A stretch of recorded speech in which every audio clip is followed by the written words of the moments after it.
my shorts. What is it?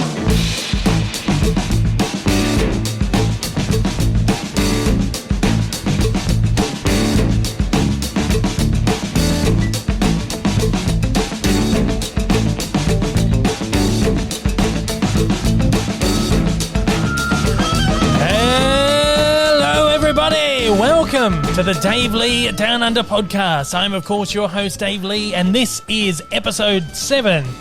Struggling to get your headphones on there? Yeah, just trying to work it out. Of course, I'm joined once again by old mate Rick. We're Howdy doody. Still here in lockdown in Melbourne. Crazy. Well. Absolutely crazy. What can you do? Well, not a lot except for sit around and record a podcast. Well, that's what we're doing. Yeah, of course. It's always very exciting. Of course, this episode is going out on all podcasting platforms, including Apple Podcasts, Spotify, Google Podcasts. Still have not got to the bottom of Amazon Podcasts. No. Don't know what's going on there. So we'll figure that out. We're on some of the minor, the smaller ones as well. You can find us. Of course, the visual element. Oh, I'm tongue-tied today. Visual Element is available to view on YouTube, which goes out 2 days earlier to Patreon supporters on the Saturday. But of course, that goes live on Monday with all the audio versions as well. You can find me at YouTube at Dave Lee Down Under and over on Twitter and Instagram. Just search for me, I'll pop up. Otherwise, I've got links down in the description below of every podcast, the visual and the audio version. If you want to write into the show, you can shoot an email to daveleepod@gmail.com. If you're listening on the podcast platforms, I'm telling you, I'm tongue-tied. Well, you got up early. I've been up since 5 a.m. this morning. So, if you're listening on the podcast platforms, we'd love you to leave a review and a rating. It does help. Only the good ones. As long as it's good. You know what I found out the other day, actually? What? Obviously the iTunes store is region-specific, geo-specific, right? So if you go on the iTunes store, so when you create your iTunes account, you create it specifically to what region you're in, right? Okay, so yeah. you create an Australian iTunes store account. If you're in the UK, you create a UK one, yep. Right? When you go to any podcast on the podcast store, it will only show you reviews and star ratings from people in your country. Oh, really? Yeah. So we Why can't wouldn't they see. show it? I don't know. It doesn't make sense. Doesn't make sense to me. It doesn't make sense. It's the same thing. It's exactly the same app, right? It's bizarre. So I can't get on there and see whatever reviews, if any, have been left from America or from the UK. We can only see the reviews that have been left from Australia. It's just weird. So who knows? So I don't know. So there's no way of seeing him from overseas? No, not unless I get someone to send me like a screenshot or something, or I set up a iTunes US store account, which I probably can do, but I couldn't be bothered going to the effort because you got to sign in and sign out, and I don't know. But anyway, I think they'd make it a worldwide thing. Well, I would have thought so. All other apps do it. I don't know. Surely there's a way they can go. Of course there is. Flick a switch. Just being annoying. Anyway. Flick a switch. It says worldwide. Well, yeah, exactly right. It's been another uneventful week. Very uneventful. Really, nothing's happened this week. We're still in lockdown here in Melbourne, as I said at the top of the show. Plenty has happened this week. I've sat on my fat ass all week watching telly. Yeah, well, I've been working my butt off this week, actually. Like working long days this week. Yeah, very long. I've bit off a bit more than I can chew this month. One of my tutors at college, when I was at college all those years ago, said that you don't ever knock anything back, and if you take on more than you can chew, you just chew like buggery. Well, that's what I'm doing. It was a big month of content. I've just tried to base a lot of Halloween content, like seasonal content, which I don't often do. So it's the first time I'm really trying to do heaps of content for Halloween. And usually I do the cartoon evolution, and then I would do a ranking video every month and some little bits and pieces. I'm doing 2 ranking videos this month, plus the evolution, and then all these other little bits and pieces as well. I don't know. So it got to a point where I'm and I'm taking weekends off now too. Didn't last weekend. No, not last weekend. And you probably won't this weekend. And I won't this weekend. But what I've been doing recently has been trying to scale back on my hours and stuff. We record the podcast on a Friday. That takes a day out of my working week. So I've got less time to do more. And it hit me last week. I'm like, oh, shit, I'm not going to get this cartoon evolution done in time, so I'm just crunching it. Bet you will. I'll get it done. It's nearly done, thankfully. Just all the crunching. So a little bit of work over the weekend will be done. I can relax. There's been a couple of solid weeks on that, haven't you? Yeah. Yeah, well, probably. In between other things. Yeah. It's because all your time, like it's been probably exactly. A solid 2 weeks. Oh, yeah, easily. So long. But we did get to a shopping centre this week for the very first time in God knows how long. Been a while. Months. Well, they're all closed. They're all closed, and this one is still closed. I had to go and pick up something. They were doing a lot of the shopping centres in Melbourne are open, but the stores are closed. So you can do like what's it called, click and collect. Yeah, and because they're only open because a lot of the shopping centres got food stores. Oh yeah, exactly. That are some shopping, one or two of the food stores are open and supermarkets. Yeah. Are open. So they're all open for that, but then all the other stores, they've got staff in there, but it's like a ghost town. So you can go and you do a click and collect, and I went and picked up some stuff from EB Games because I'd pre-ordered some stuff, and it had just been sitting there for months, and I was like, I need to go and just get it. I want to go and get this stuff. And you had to go and get something, and we thought we'll just do one trip, go and do it, and we went and picked up our stuff, and they do this thing now where we were standing outside the store, and I'd rang them. EB Games, right? They won't take your money at the moment. So these pre-orders, I had to pay off the remaining, total of them because I paid like a deposit, right? So they rang me. They're like, "Oh, you can come and pick up your stuff, but we're not taking money at the moment, so you have to get a gift card." And then you call us with the gift card number, and then we'll take the money from the gift card. It's a really weird way of doing it. So, and that was a drama. And just getting the gift cards was a drama because they have suddenly decided that they're not taking gift card orders online anymore. So we had to buy them. No, you can't buy gift cards online.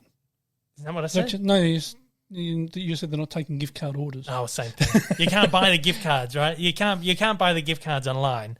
So then they suggested, you have to go to Woolworths, the supermarket, to get a gift card. So when we were at the supermarket doing the weekly shop, we picked up all these EB Games gift cards, like 6 of them, and then I had to call them up the next day and read out like 6 cards worth of numbers. And then what are the numbers? 20 digits long or something? Really long numbers. And then the PIN code, and oh my Lord, it was a drama. So anyway, they're like, okay, you can come and you pick them up. So I said, like half an hour. So I got there, and you can see them inside the store. They've got the roller shutters down, and she picks up the phone and is like pointing to the phone, the girl behind the counter, right? And I was like, oh, all right. So I didn't see it. Yeah, she picked up the phone and pointed at the phone. And I said, okay. So I called him, and I'm having this conversation with this girl. I'm standing outside the store. I'm looking at her inside the store. She's on the phone talking about it. It's so weird. And I'm like, oh, yeah, I was the one who called up like half an hour ago and paid for my pre-orders. Oh, yeah, I'll go and get them. So then she went and got them, gave them to someone else. He came out, opened the roller door. They have like a trestle table, like a portable table near the door. They come and put your stuff on the table and then step back so you can come and pick up your stuff off the table, and like this completely contactless sort of thing. So weird. Yeah, it's bizarre. So bizarre. It's really bizarre. And then you had to get something from JB as well, and they do what's called the curbside pickup, so the store to door. So you sit in your car and you call them and you say, I'm here, and they come and they bring your item out and they pass it through the car window. And that's weird. It's so weird. So then we had to jump in the car that was in one car park and then drive around to another car park and find the bays that we had to park in for JB. Yeah. That's crazy. That was odd. It's so weird. It's That's just one of the weird things. But it'll probably stay in. I'll probably keep doing it. I imagine they will. When it's for a long over. time. For a long time. That's just that was weird. Yeah, so weird. Strange. But that was... You gone? No. Right. Then I had to go back again yesterday. Oh, yeah, that's right. And wasn't that a load disaster. of fun? Another disaster. So we got a couple of cars in the house. So when we go out, I'll rotate which car I take. The other day I took your car out and just to give it a run. Yeah, because I haven't been. Well, I had the other shopping centre, so I went to the shopping centre or the supermarket, and then I took your mother's car out, and then I had to take mine out yesterday. Yeah. So I took mine out yesterday. I went to JB and do the curbside pickup. I got there, rang them.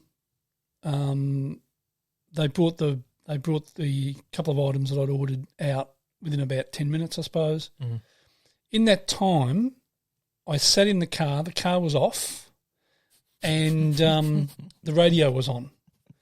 Yeah. They passed it to me. I went to start the car, dead. Battery was dead. Unbelievable. And I thought, you're fucking kidding me. Crazy. And then, so I finished up having to ring the RACV, which is the, in Australia, the RACV or the Automotive NRMA or whoever they are in Australia, whatever state, is the automotive club. Yeah. So they had to get them to come out and give me a jump start. And then from there, I had to go to the supermarket. So I thought, I better head back home. So I headed back home, picked up your mother's car and took her car because I wasn't going to trust mine to restart. So I'm either going to have to buy a new battery for the bloody thing, which is pissing me off because it's not that old. But I'll throw it on the charger and see if it's okay, and hopefully it is. But just pisses me off, And the RACV guy said, "Oh, you're not the only one." He said, "I'm having a lot of this trouble." He said, "Cars are just sitting there, not being used at the moment, and people hop in them, and the first drive they hop back into them. Often one of the cells in the battery dies." That's crazy. I don't think that's the case with my battery, but we'll see what happens. Everything's drama. I'll give it a charge and see what happens. Yeah. Absolute dramas, man. It's just everything's so hard at the moment. It's just a pain in the ass having to do it. These things you take for granted. Going to the shops, going for a drive in your car and sitting in your car listening to radio. Yeah. It's just dramas. It's just nuts. Oh, but But oh well. Shit happens. That's it. This week we've watched a little bit of stuff. I've been getting up every morning and watching my movies, of course, as I do before I get into work. I've been getting through the Universal Monsters Legacy, the classic films, the classic Universal Monsters from the 20s through 1950s. It's been a bit of fun. I've, of course, watched the core films multiple times. I love them. But I've never actually watched any the sequels or anything. Oh, okay. So over the last few years... So you're talking about Wolfman and Wolfman, Dracula, all those guys, right? So I've never watched any of the sequels. And most of these franchises had heaps of sequels. Bride of Frankenstein. Yeah, Son of Frankenstein, Ghost of Frankenstein, House of Frankenstein, right? And then you've got The Invisible Man Returns, Invisible Woman, Invisible Agent, Invisible Man's Revenge. Didn't know there was that many of them. There's so many of them. There's 35 films all up as part of the legacy. And then you've got offshoot films like The Raven and Haunted House, or it's just all these offshoot horror ones that are not part of the main series. Haven't branched into them yet, but I've been accruing the box sets, the legacy box sets. They released over the last 3 years. They did Dracula and The Mummy one year, then Frankenstein and Wolfman the next year. So I'm collecting them, and finally I've got them all. And I thought, you know what? I'm making all this Halloween content at the moment. It's got me in the mood to finally go through these monster films. Some of them are 60 minutes long, 70 minutes long. So I've been trying to get in 1 or 2 every morning if I can. Some mornings I get in 2, most it's only 1. But I've been enjoying them. Some of them aren't great. Some of the sequels aren't great, but they're a bit of fun. So I've been enjoying them at the moment. Is it the God? Who was it? Was it Three Stooges? Yeah, Shimp. Did they do any of the monsters? Oh, Abbott and Costello. Abbott and Costello. That's right. There's 3 there. Abbott and Costello meet Frankenstein, meet the Invisible Man, meet. Oh, there's another one. The Wolfman? No, I don't know. There's another. The Mummy. Abbott and Costello meet the Mummy as the well. Mummy. That's right. I remember that one. And then they also did Abbott and Costello meet Dr. Jekyll and Mr. Hyde, but it's not considered part of that lineup. Oh. So I don't have it, unfortunately. I'd love to see it, though. But yeah, they're fun. I'm enjoying them. Yesterday I watched Invisible Man, one of the Invisible Agent. Really weird. It's not even really a horror movie. It's like a war spy film where they use the Invisible Man technology to spy on the Nazis. And there's Nazis with British accents. It's just weird. So weird. And then I watched Invisible Woman the night before, which had one of the Three Stooges in it, Shemp. And it was a screwball comedy where this woman applies to be a part of these tests with the invisible tech, the invisible tech. And then all these spies come in and try. It's weird. So some of them are just really weird movies, but they're fun. I'm enjoying them all at the moment. We didn't get through an X-Men movie this week. No, we missed out. We've only got a couple left, haven't we? We've got Logan. Yep. And the 2 Deadpool ones. Yeah, that's So right. 3. And we've seen them all. So we're not in a rush to kind of get into them. And I was you've been busy this week. So I've been so and you busy. probably will be this weekend, so we Yeah, probably. may not get another one in. Unfortunately. But we'll see. But we've been watching a bit of television every night, of course. When I wind down. I do give myself time to wind down in the evening. We'll watch some TV after dinner. 10 o'clock? Yeah, about 9, 10 o'clock for a couple of hours. Then we're in bed at 12 and up again at 6. We finished The Great. We were talking about this last week. We started The Great. So you just mentioned watching something with Nazis with British accents. This one gets me as well. Russians with British Russians accents. with really strong British accents. So funny. Bizarre. It was a really good show. Great really show. Good. I loved it. Excellent show. One of the best. Not really I've one seen for in a the long kiddies, time. though. It's, No, certainly not. Certainly not for the kiddies. No way. No, this was a Hulu show. I wouldn't be letting a kid under about the age of 15 watch that. No, I wouldn't. No way. It's very full on in every respect. But this is done by Hulu, which is owned by Disney now. Yeah. So this is their like adult, sort of more mature, offset brand from Disney Plus, which should be coming. Disney getting risque. Yeah, I know. So that's part of Stan here in Australia. Stan has the Hulu stuff until Disney brings out their Star, which is probably coming in next year, which will then strip all that material off Stan. But that was great. I loved it. Last week we said we started it, and then we finished it this week. So we powered through that. A couple of eps a night. Yeah. Good. Yeah, I love it. I loved it. And I actually said last week it was done by the guy who did The Favourite and The Lobster, but I was incorrect. Now, no one pulled me up on this. I'm surprised by, because usually I get pulled up on things when I get them wrong. But it's actually written by the guy who wrote The Favourite. Oh, okay. Right? Tony McNamara, who's an Australian screenwriter and playwright. So, yeah, really loved it. Great show. And we started one called Love Life, which is, I believe, an HBO Max show, one of the new HBO Max series with Anna Kendrick. It's like a rom-com sort of thing. It's enjoyable. Yeah, it's not bad. It's not fantastic. It's not great. It's not great, groundbreaking. but it's just something really fun. light and easy to watch. Yeah, late at night. Wind down on 30 don't minutes. have to concentrate on anything. No, exactly. 30-minute episodes and just easy. Exactly right. And when we have time, we will watch. Got it! Yeah, well, you got it this week. Yes. Yes. Woo! Oh, he got it. He did it this week. Beautiful. All righty, cut it out, guys. That was funny. Yeah, Deadwood update. How many did we get through this week? 2. 2 more. Another 2. It seems to be 2 a week. Yeah, it's the same number as the last 2 weeks, 2. Yeah. So this week we finished season 1. Yes! Woo! We did it, guys. We got through season 1 of Deadwood, finally. Whew, that was Cut it out. That was about a 15 years. Oh, my Lord. It feels like so long. And then we started season 2. Yeah. So we're into the second season. We're going to get it done. And season 2, on that first episode, looks like it's going to probably be better than season 1. Oh, yeah. It looks really good. Well, now we've got Seth Bullock as now the sheriff of Deadwood. And he's going to war with Al. What's his name? Swearingen. Yeah. Oh, I've been waiting, because you always hear about Deadwood. Oh, yeah, it's the sheriff versus that guy. And I'm watching the first season like, no, it's not. Yeah. But now it is. They just sort of set it up. It's finally the first season. Took that whole season to set up that, like, yeah. Oh, which is probably why it just took us so long, because it was slow. I feel like now that it's getting better, we'll probably like want to power through it. So we'll be back next week to say we got through 1 episode. Yeah. Oh, man. Oh, but it's good. It's great. It's great. We're enjoying it, and we are getting through it. And I do want to say we were talking about television, and I have to reach across the desk here because I didn't put it next to me. But I've got, of course, this 9th season of SpongeBob SquarePants. Thanks to my amazing friends over at Umbrella Entertainment. They've given me 1 copy of SpongeBob SquarePants Season 9 to give away on DVD. If you want to enter this competition, I'm running it over on YouTube. I've got a video on there. You got to go onto the video. You just answer a question on there, something like, what's your favorite SpongeBob moment ever, right? And you just enter away, and you can win SpongeBob Season 9. I've only got 1 to give away, and I can only give it away to an Australian subscriber. So make sure you're an Australian if you enter. I suspect there's many non-Australians entering at the moment. I think there probably are. A few sneaky But we'll people. work it out. There's some sneaky people there. We will figure it out.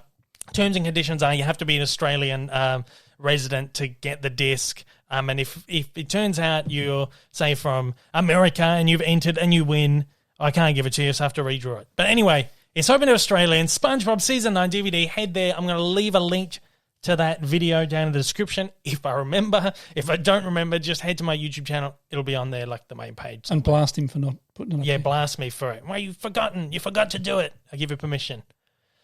Yeah, you're going to get 1,000 people. I know, because I just know I'm going to forget it. It's just one more thing that I have to do. It's one more thing.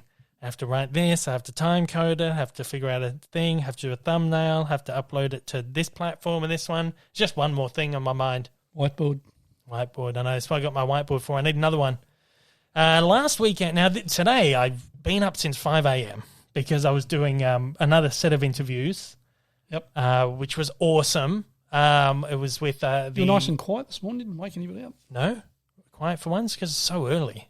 I was just like, it's for the new Disney Plus short film, Once Upon a Snowman, which is a new Frozen short film, focused on Olaf. I'm embargoed.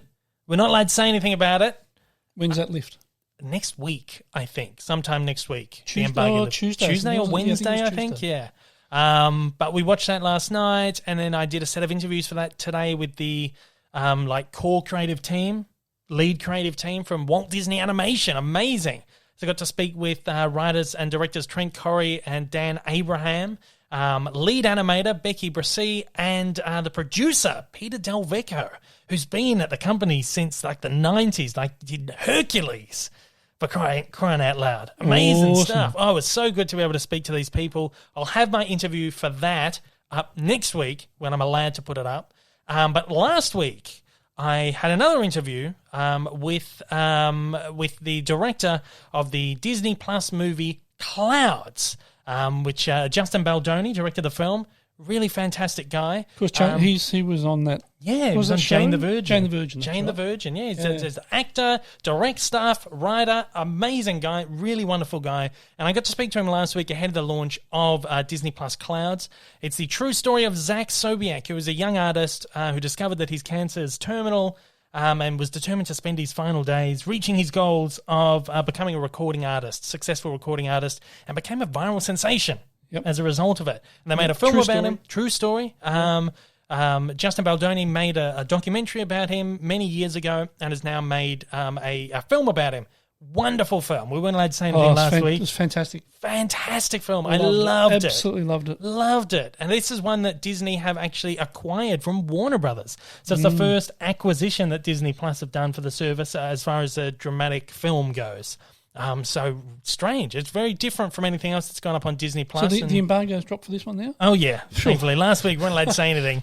It's all out there now. I've got a review up there. I've got my interview with the director, Justin Baldoni, is up on YouTube as well. But what we're going to do right now is just have a very quick listen to a small clip from my interview with Justin Baldoni on Disney Plus's Clouds. I was unaware of Zach and his story before I saw the film.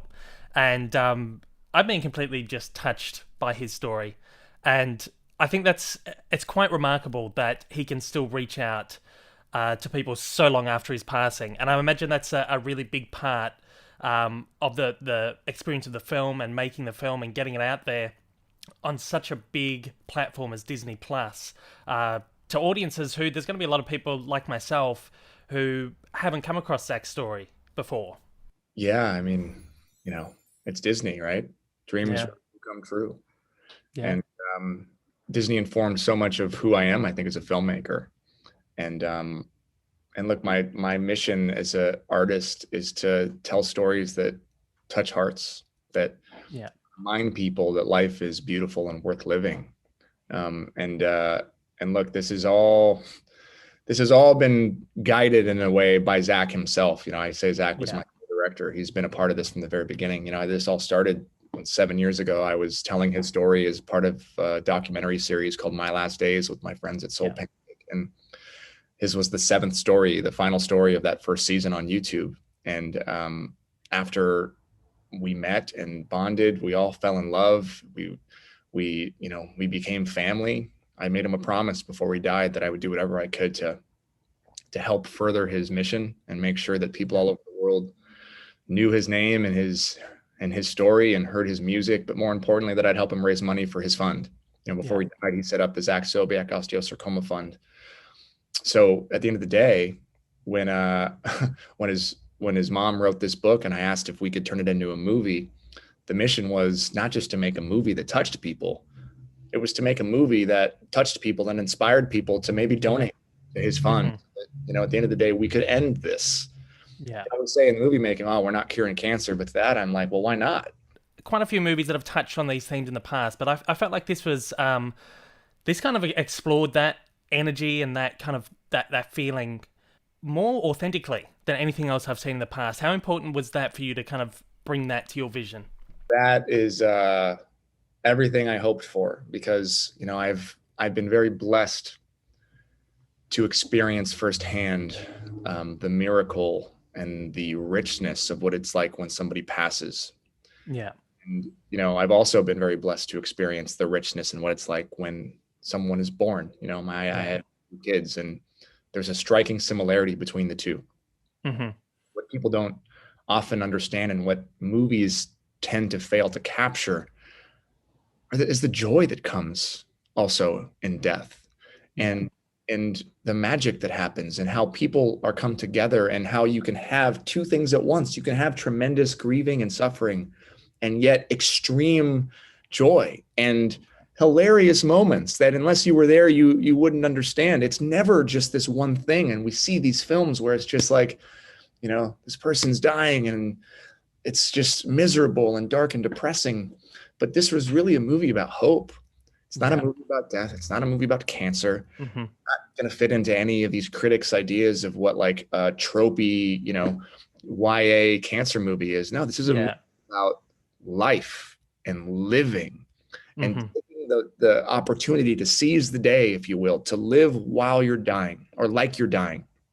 And so, yeah, man, I'm grateful you said that, because that was the goal, is to make it as sincere and authentic as possible. There you go. There you go. Justin Baldoni, director of Disney Plus Clouds. Again, fantastic film. It's on Disney Plus right now. I couldn't recommend it highly enough. Looks like a really warm, genuine sort of person. He was a lovely, lovely guy. I got to speak to him for, I think, about 8 minutes.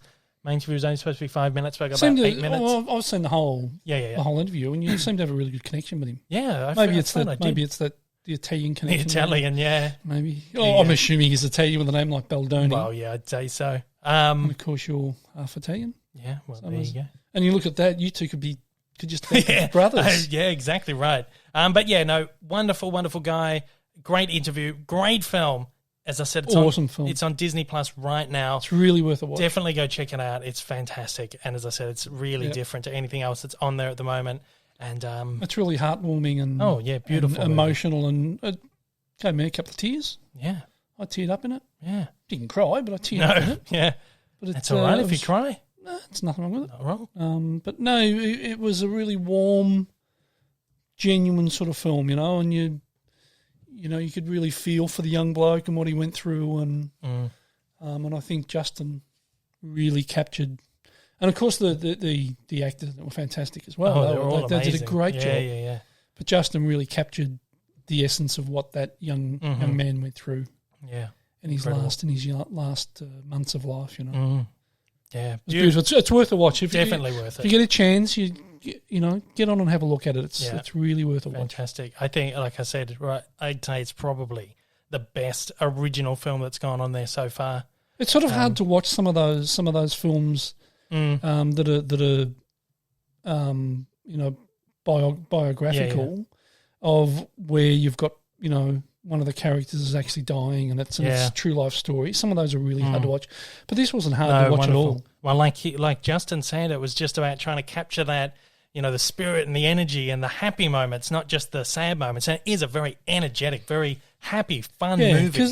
And that was by the sound of it. I haven't seen the documentary that Justin made on Zach. But it seemed like Zach had a real zest for life as well. Even in his last days and last hours, he seemed to have a real zest for life, and didn't want people to miss him. They wanted to. It was almost like he wanted people to celebrate his life. I suppose. Well, exactly, and I think Justin captured that. Oh, really for well. sure. Yeah, the film's definitely a great celebration of this wonderful celebration life. of life. Again, check it out. Really beautiful, beautiful film. Now, speaking of Disney. Oh, what have they done now? Right, so Disney Plus, right? We spoke last week about how Pixar is dumping Soul on Disney Plus on Christmas Day. They're bypassing the planned theatrical release for the film. There's been some interesting developments. It seems that owners of cinemas, rightly so, are pissed off, and they've had enough.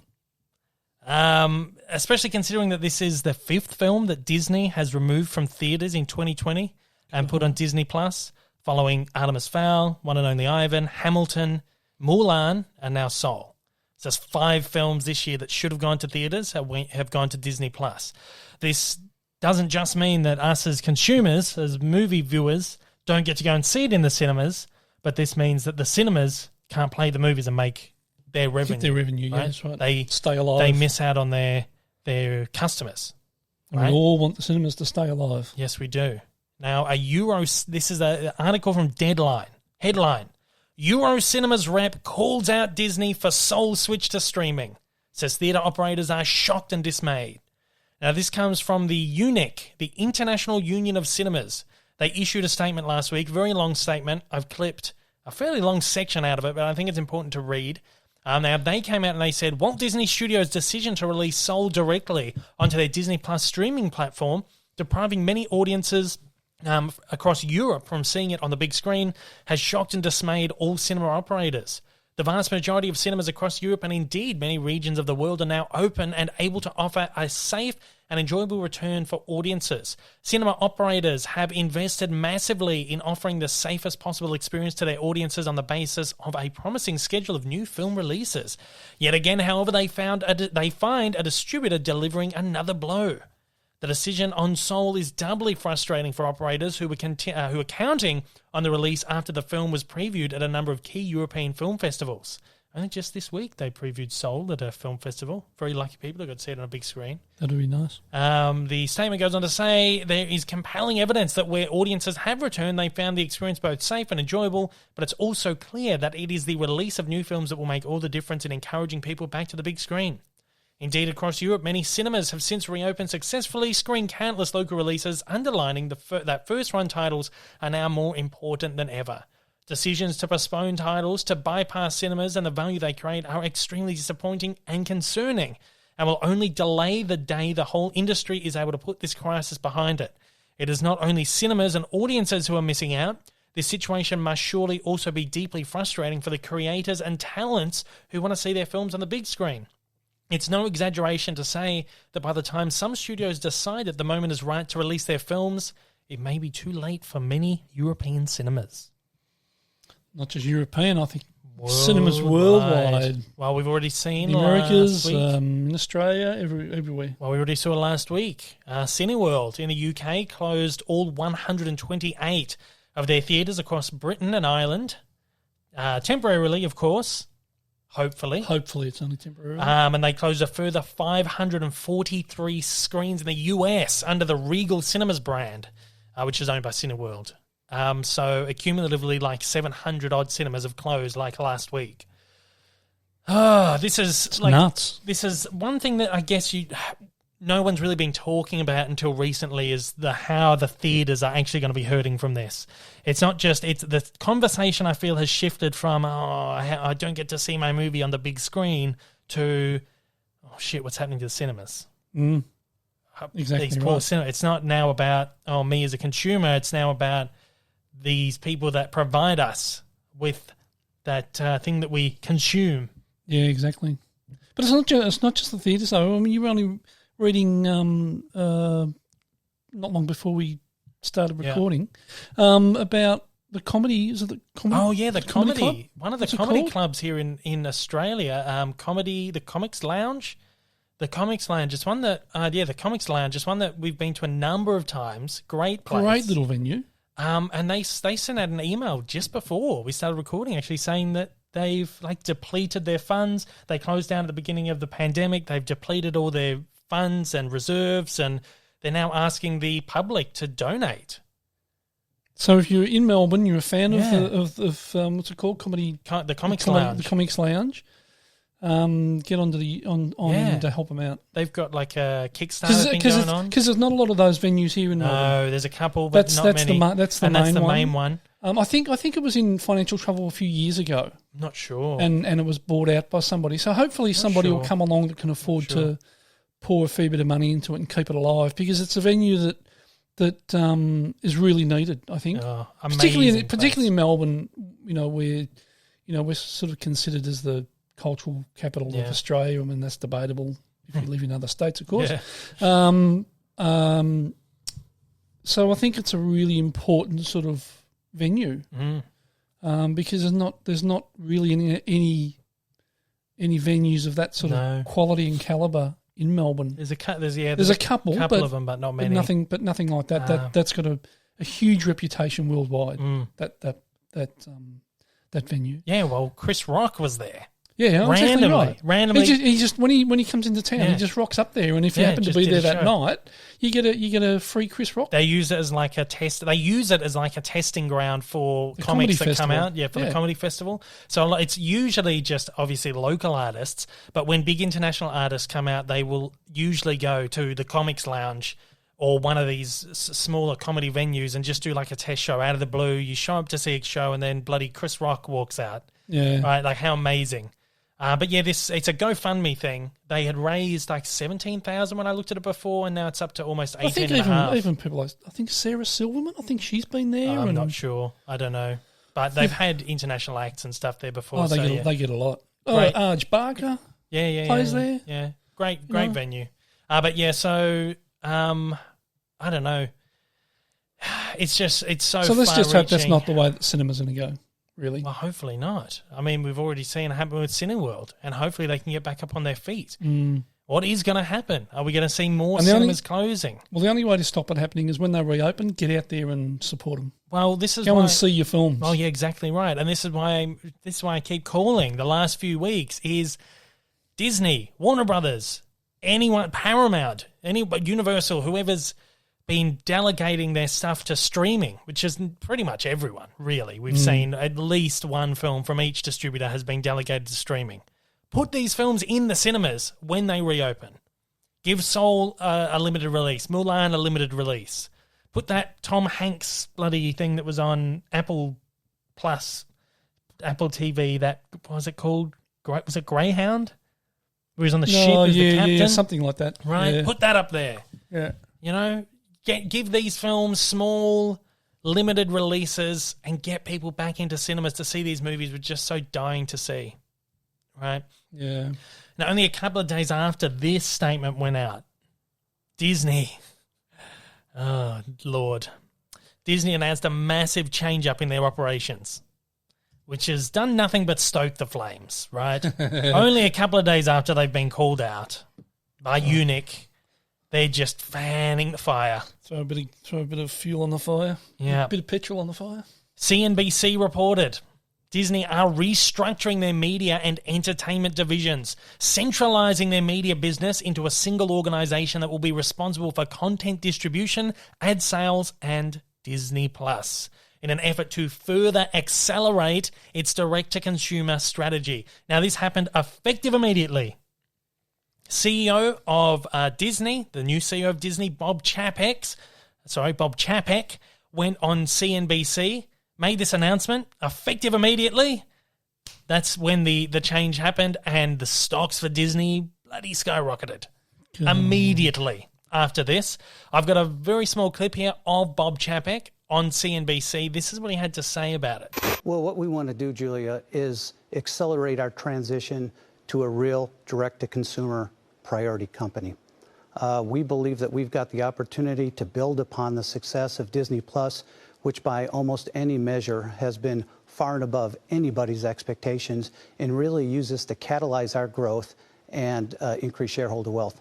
Yeah, I would not characterize it as a response to COVID. I might say that COVID accelerated the rate at which we made this transition, but this transition was going to happen anyway, because essentially what we want to do is separate out the folks who make our wonderful content based on tremendous franchises from the decision-making in terms of where the prioritization is in terms of how it gets commercialized into the marketplace.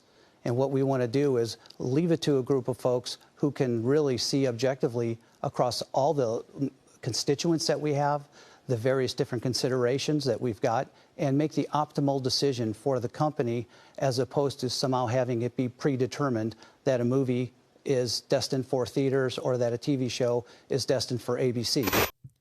Right. Oh, God. So essentially what he's saying is all these divisions, I've said it in the past, Disney are so divided up.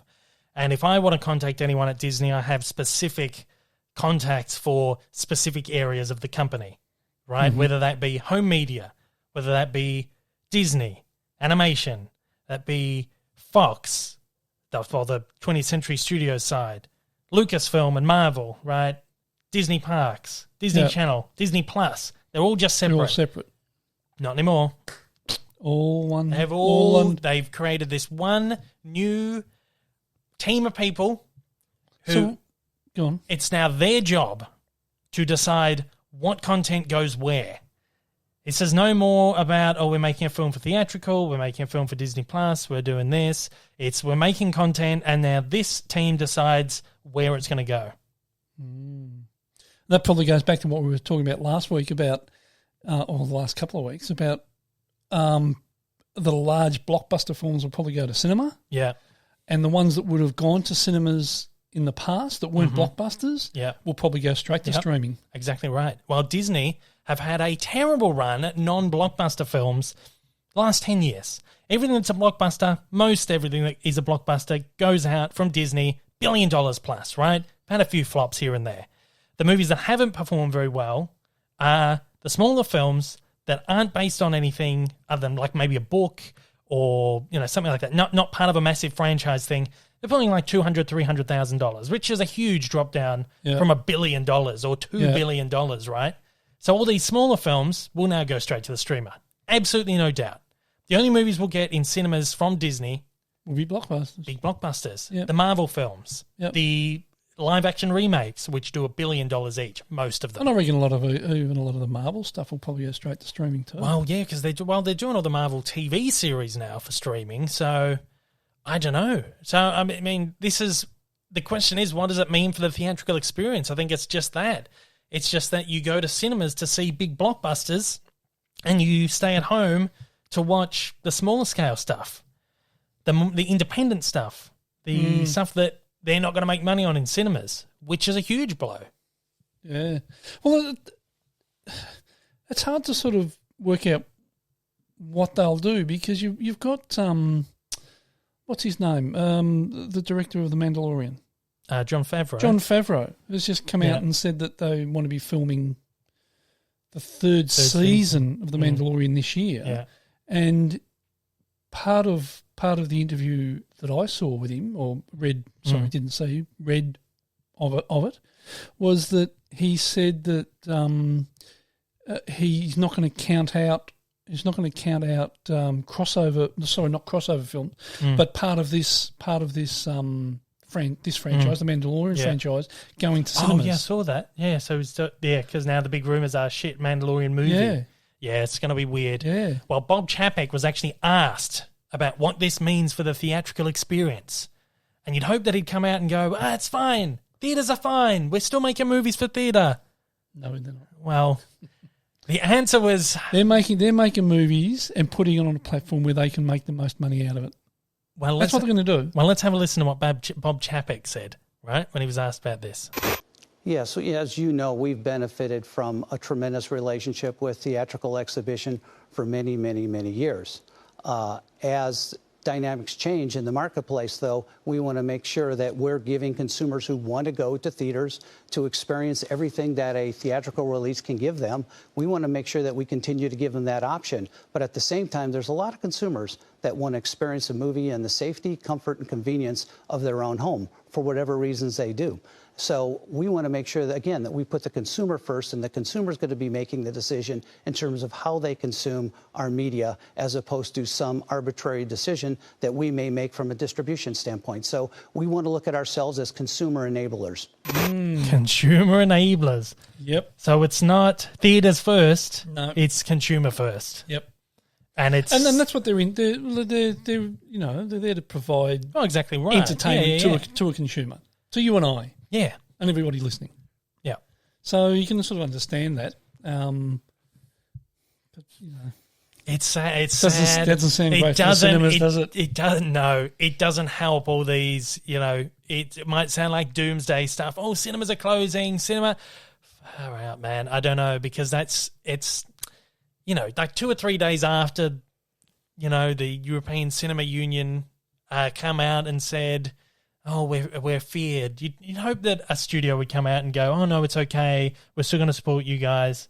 And we've got Disney, who, again, is the big studio who everyone else follows, are coming out and going, we're just going to do what's best for our customers. Exactly right. And if our customers are paying more money for Disney Plus than are going to cinemas, we'll put it on Disney Plus.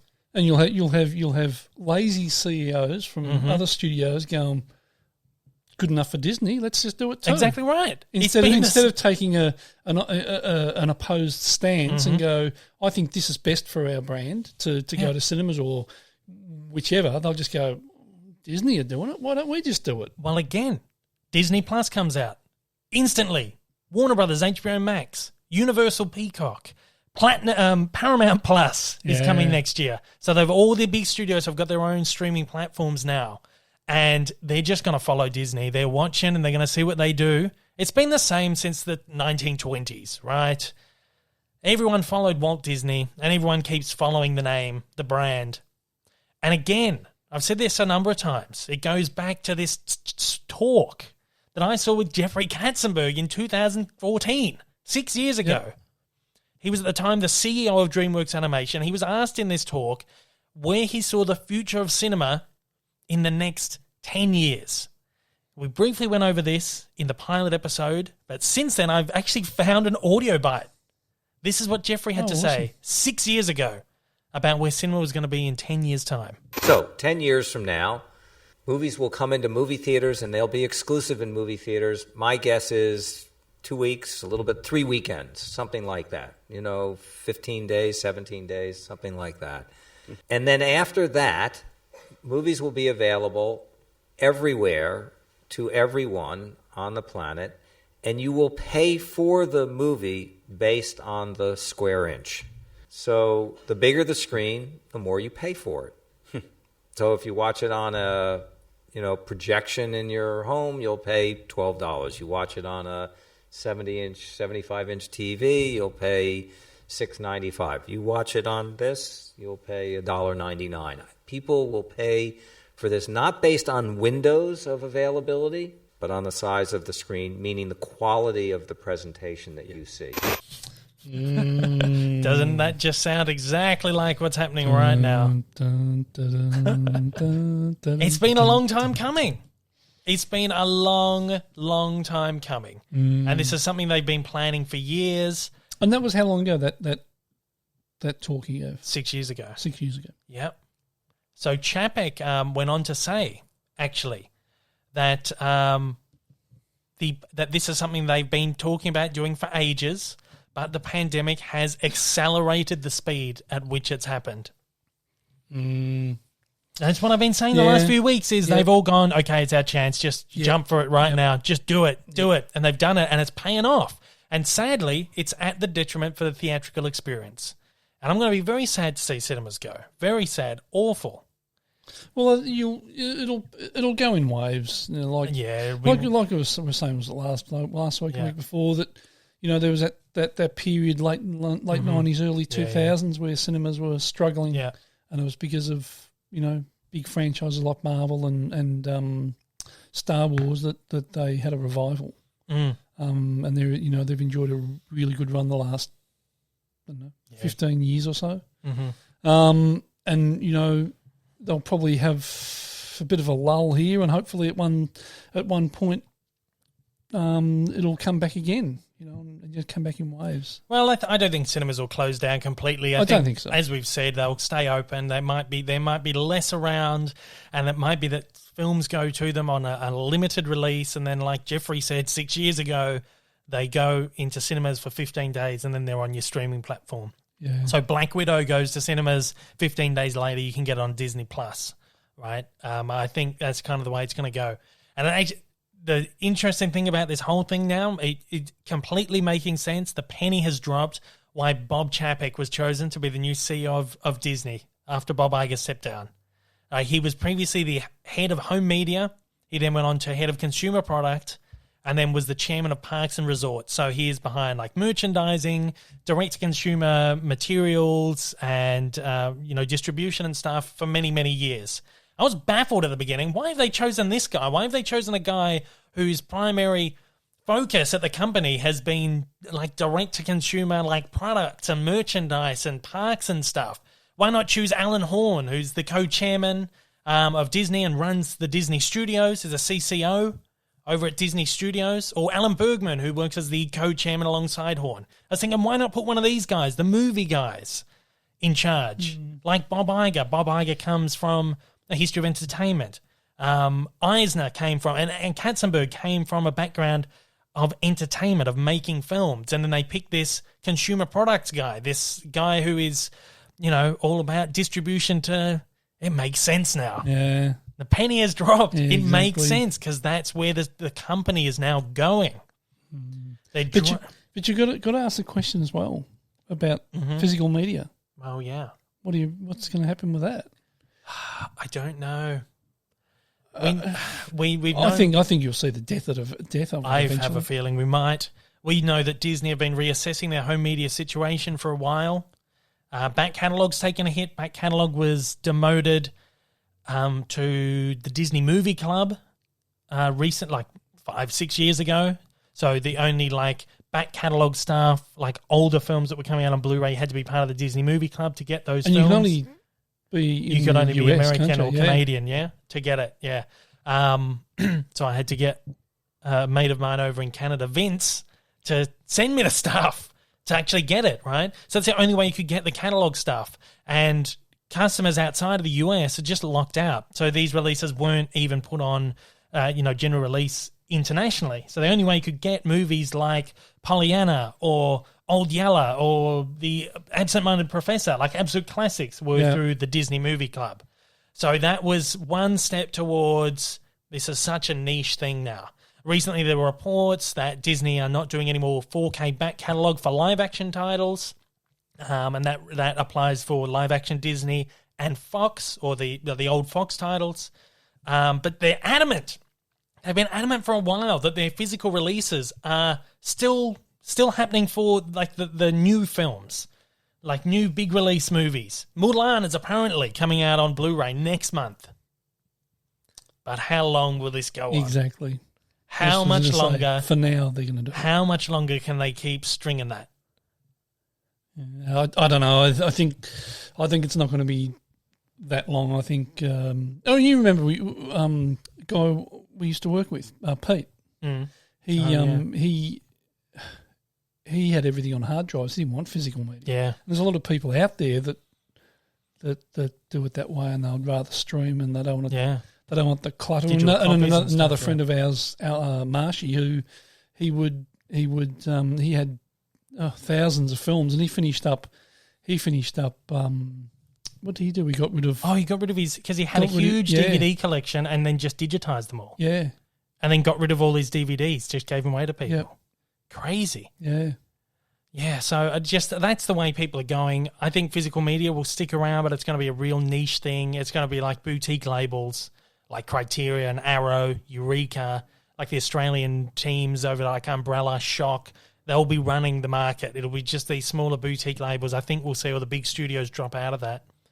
I'm already having trouble getting in contact with contacts in home media divisions overseas already. Oh, really? Because of the pandemic and stuff, a lot of them stopped sending out media copies. A few studios were sending me review copies of like the US ones. Has almost been like a radio silence from a few of them because they shut down a lot of printing presses, especially when they had like the whole state lockdown in California.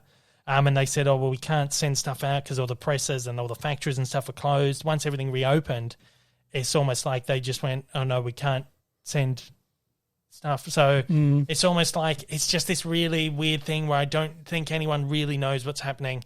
And it's almost like this pandemic has been that final nail in the coffin. Well, there's that contact you have here in Australia. Is it with Shock or is it with where? Oh, Shock, he's doing it all by himself. Yeah, doing everything himself. Like you'll send him an email, I might hear from him for a week. Yeah, and then you'll email him again and say, "Oh yeah, I saw that. Sorry, I forgot." Or I'm here doing everything myself. Like, he does doing amazing distribution stuff. and he does stuff from designing the DVDs, deciding what gets released, putting the releases together. Like they do all these box sets, he puts the box sets together. He's liaising with the distributors to get the rights to the films, and he's sending them out to people. He's taking the shipments. He's replying to people like me on the email, sending him emails every third day, going, "Did you get my email?" He's amazing. Like amazing one-man team over there at the moment. It's crazy. And I've said this in my past videos. I mean, it's kind of like commendations to be able to, do that in this, crazy times, madness. So I don't know. And even like contacts you've had with Disney will change almost month. All the studios. Yeah. You will have contacts that just rotate like every year or so. It depending on, it could be from any division in the company, but you build up a rapport with someone and then suddenly you send them an email and they're gone and someone else has taken over. There's been a couple where they've gone and all of a sudden you'll find out that they're at another studio. At another studio. So they doing swap. the same job at a different studio. Yeah, it's crazy. So it's just a very strange industry, and it's crazy to have to navigate it. I love it. It's a lot of fun, but it's like something like this comes in and just tips it on its head again. Oh, it's tough stuff. It's crazy. So I don't know. We'll keep an eye on this. I feel like it's all we've been talking about. It's all there has been to talk about recently, but it's developing so quickly and so rapidly. Day on day, hour on hour. Yeah. So in other streaming news, again, as we said, studios are selling off their films to streaming services. We've had another film go to a streaming service this week, or been sold off to a streaming service. Paramount have sold off the Coming to America sequel, also called Coming to America, but the 2 is a 2. Coming to America, right? This is, of course, the sequel to the Eddie Murphy film, Coming to America. This was meant for a December 18, 2020 theatrical release, and Amazon bought it from Paramount. So they'll release it exclusively on Amazon Prime on the same release date that it was supposed to go to theaters, December 18. They scooped up the film for $125 million, which is a record number for a film acquisition from a streaming service. If that doesn't tell you that this is the way that the future's going, I don't know what else is going to. This week, Bob Chapek comes out and says, well, we're just going to leave it up to the consumer. Whatever the consumer wants, consumer first. Yep. And then we've got Amazon slamming down $125 million to take a film. Coming to America. Now, this is, in comparison, Paramount sold another film recently, Trial of the Chicago 7. Big film, written and directed by Aaron Sorkin, who wrote West Wing, Social Network, A Few Good Men, Moneyball. He's my favourite writer of the modern age. I just love his stuff. Right? And it stars Eddie Redmayne, Sacha Baron Cohen, Joseph Gordon-Levitt, Frank Langella, and many, many others. Netflix bought it for $56 million. It looks like a scream. It looks great. Looks really good. Really, really good. And I don't know if it's out yet or it's coming, but I've heard good reviews, and it looks amazing. But yeah, so that's $56 million Netflix paid for that compared to $125 that Amazon paid for Coming to America. $125 million for a film that's probably going to be pretty average, to be completely honest. That's probably not going to be very great. I mean, the original one's a classic. It's a pretty ordinary film, but it's good fun. That's great. It's hilarious. Eddie Murphy, classic Eddie Murphy, right? Yep. And a sequel to it, like however many years later, who knows how it's going to go. But Amazon know that there's going to be a big following for it, a big fan base. So they've slapped $125 million down. They'll get their money back. Oh, yeah. It's not like Amazon need the money, really. It's pocket change.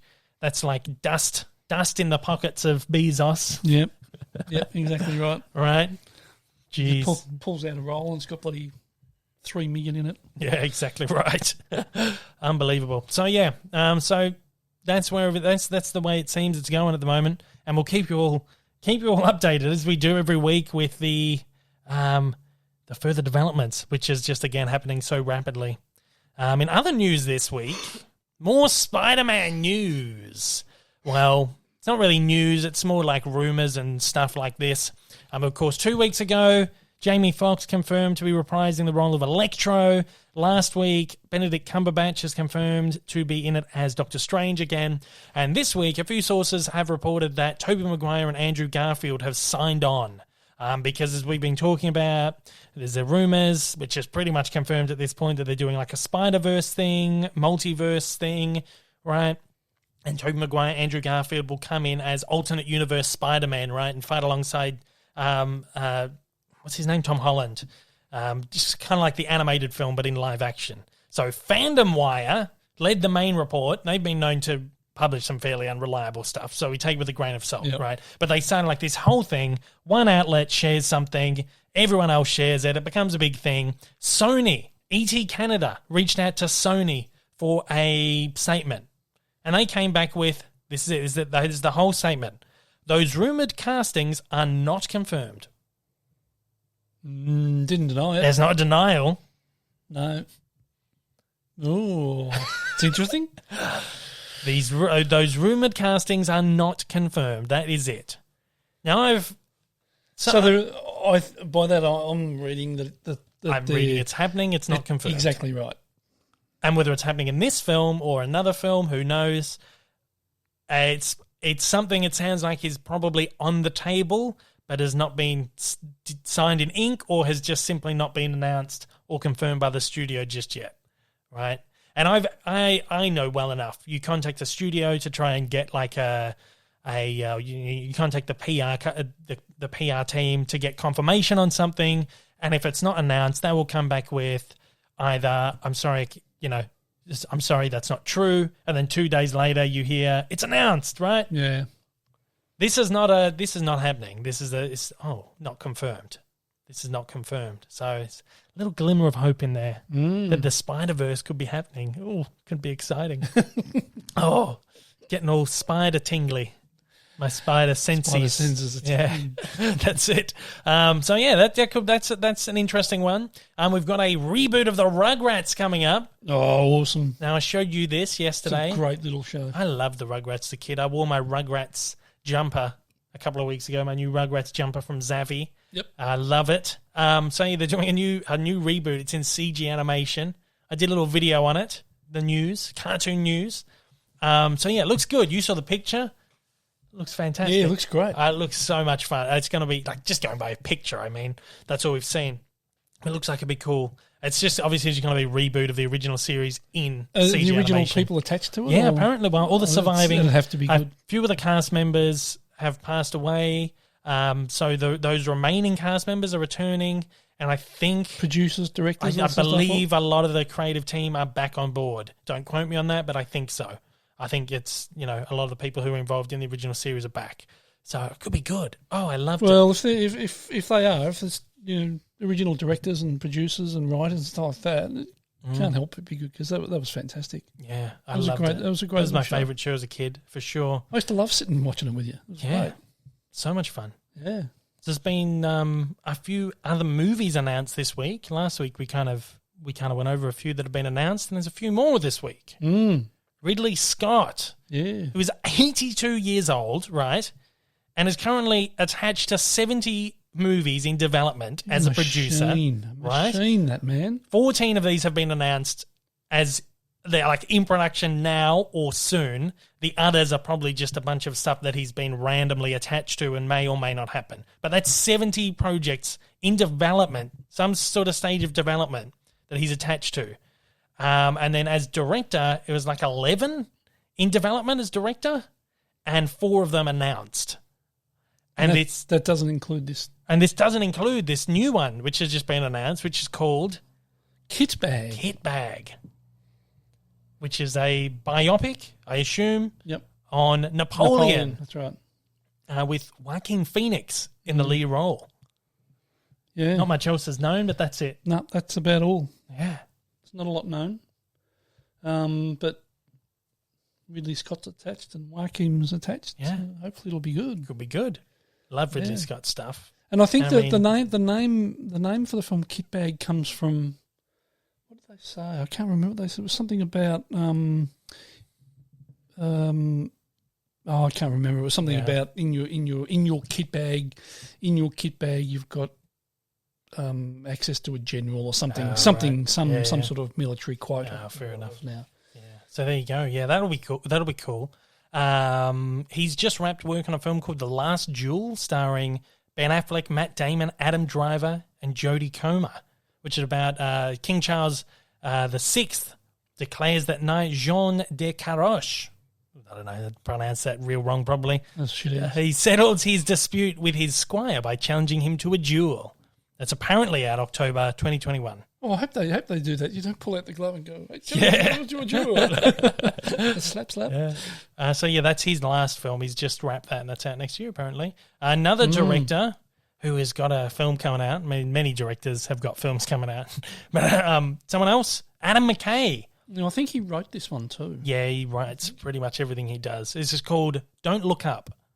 It's IMDb describes it as a pair of astronomers try to warn everyone on Earth that a giant meteorite will destroy the planet in 6 months.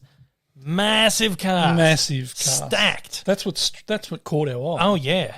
It was because of the cast. The cast. Leo DiCaprio, Jennifer Lawrence, Timothée Chalamet, Kate Blanchett, Meryl Streep, Jonah Hill, Matthew Perry, Chandler, Ariana Grande, Himesh Patel, and Kid Cudi. Massive cast. Stacked cast. Huge. Does that mean it's going to be crap?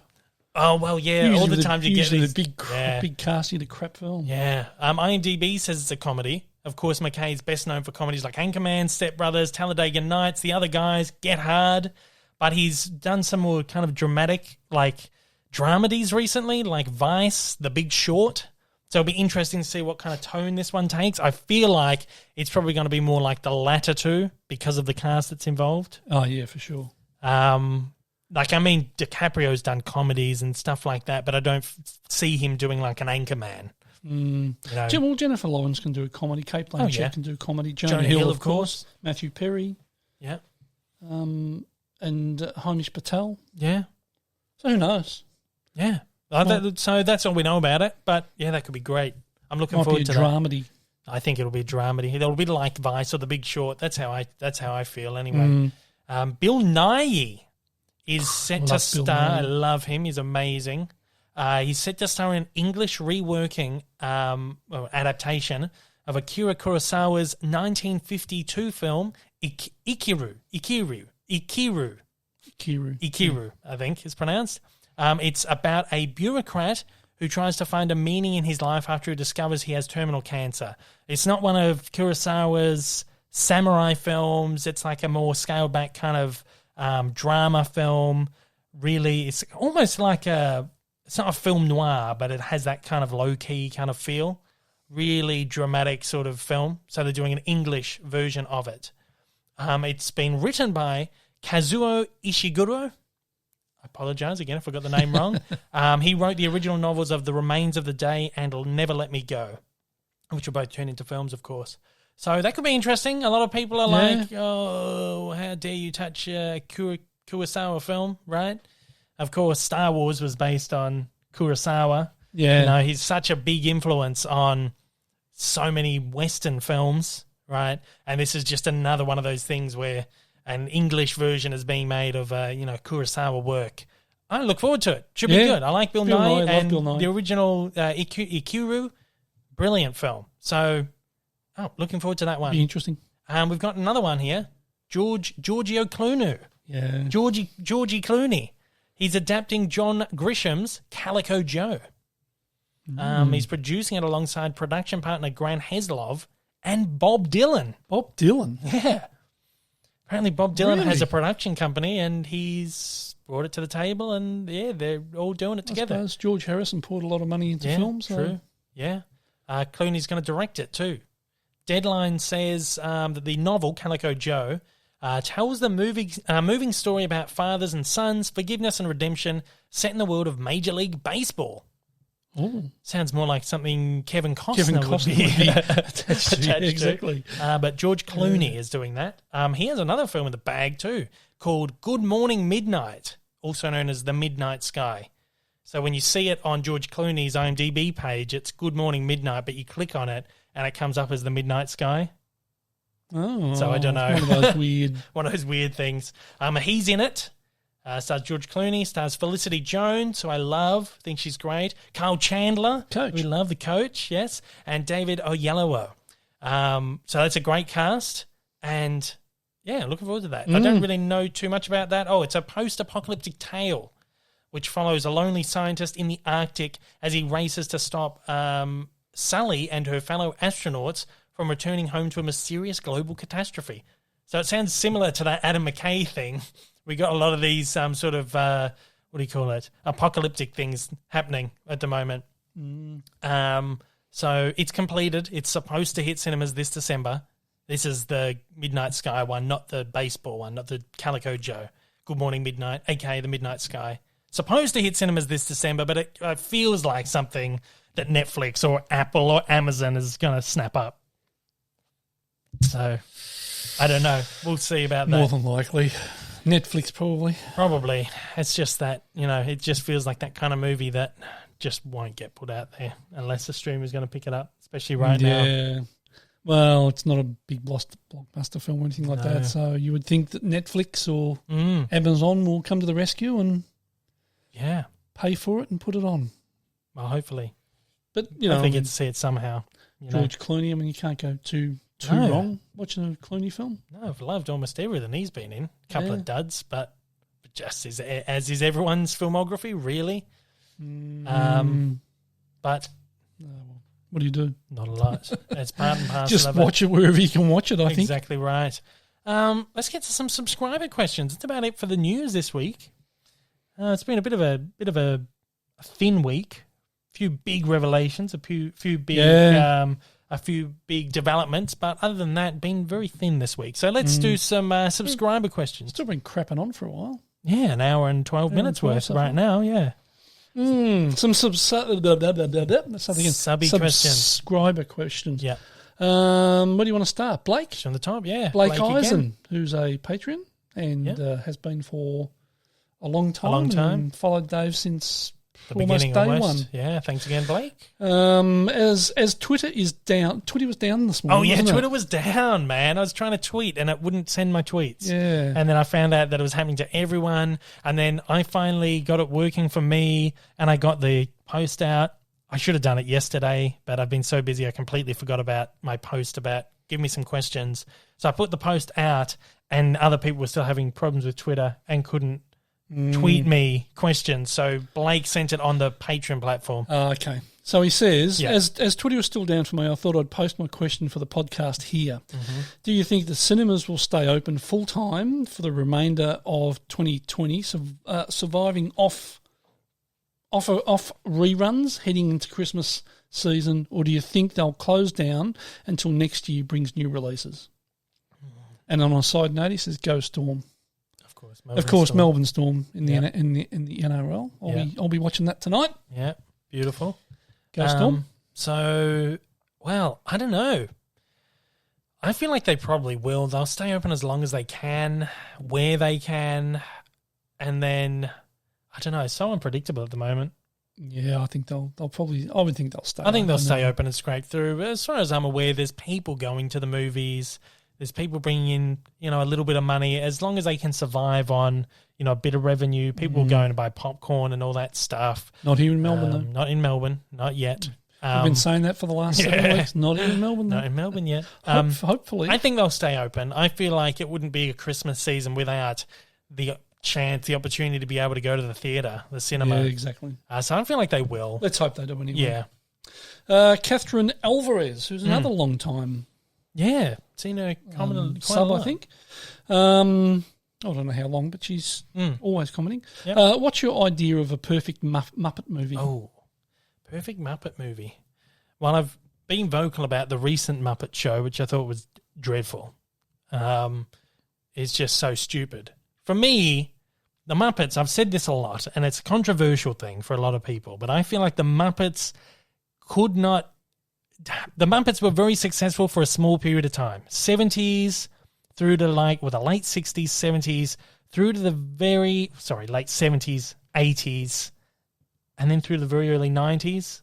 And then the novelty wore off, and they haven't survived past, that 90s kind of period. Yeah. It's that kind of thing that new kids aren't watching shows about puppets. They're watching CG animated shows on TV, right? I've always felt like the Muppets, not only just the style of a show with puppets, but the humor. Yeah, that kind of edgy humor, and it's a very dated. And I feel like it was great when I was a kid. It's a brilliant shows. And I grew up with, there were Muppet films in the cinemas in the 90s. They weren't as great as the classic ones, but they were still good fun, like the Muppets Christmas Carol, the Muppets Treasure Island. They were a lot of fun. I still think the Muppets Christmas Carol is the best adaptation of a Christmas Carol ever. Yeah. Brilliant. Michael Caine's performance in that, he plays it so straight as if he's playing Scrooge in like a literal adaptation of A Christmas Carol, which to a point it pretty much is. Yeah. But he's playing opposite these Muppets, and there's just something and the Muppets are just taking the piss. But he's so serious about it. And I think it's such a great adaptation of the text. But that was something the Muppets did so beautifully, right? But that's something that doesn't translate anymore. No. So I feel like they got very close with the films that Jason Segel did like 10 years ago. Yeah. Especially the first one. They were really good. I enjoyed the first one. I feel like, again, as I said, it's not something that has translated well into the modern era. No, I think kids today they're seriously seeing amazing CGI and 3D and all those sorts of things that. And that humor is just so outdated now. But for me, a perfect Muppet movie is like what they keep trying to do now with the Muppets, like the new thing that's on Disney Plus, everything. They try to make it super modern, super like the Muppets. You didn't see it, but the new Muppet series is kind of designed as if it's like a YouTube show. So the Muppets are influencers, and Miss Piggy's hosting like a makeup channel, like a beauty channel, and Kermit the Frog's doing like directing, and then you've got like the chef's doing a cooking show on YouTube. So it's very modernized, doesn't work. Yeah. The Muppets don't translate to the modern day, right? I didn't like it. So my idea of a perfect Muppet movie, long-winded answer for such a short question, is you go back to that original style. You got to go back to like the original, what made the Muppets work. Don't try and update them for modern times. Scale it back. Do that crazy, zany, irreverent humor that they were well known for in the 70s, the 80s, right?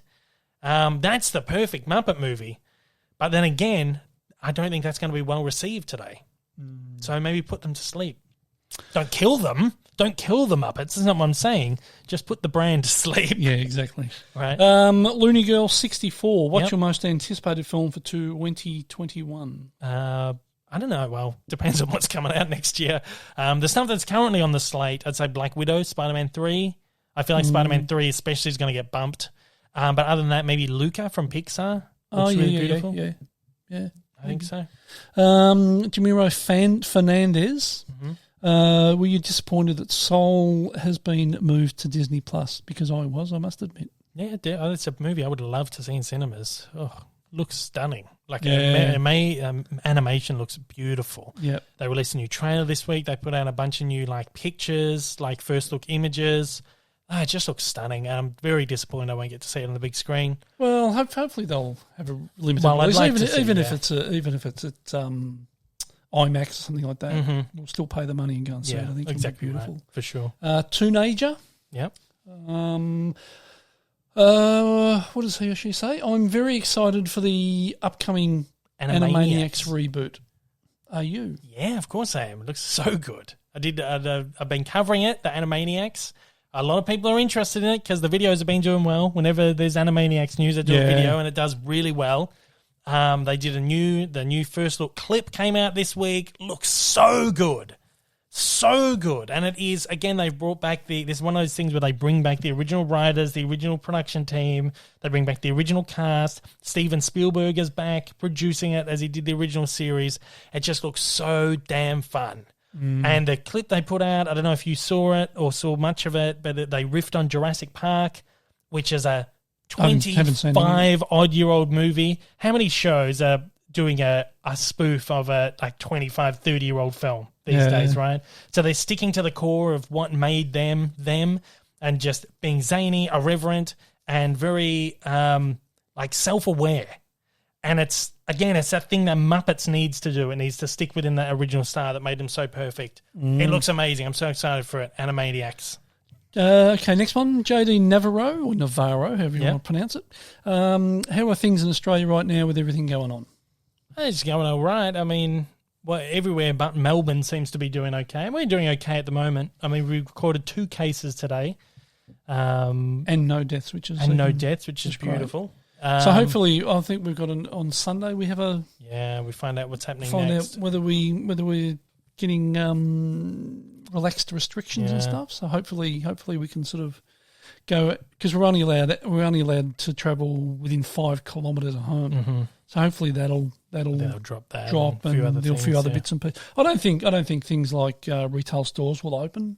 I don't imagine there might be you might be able to go to a bar and a restaurant, but it'll probably be only outside dining and stuff like that. But who knows?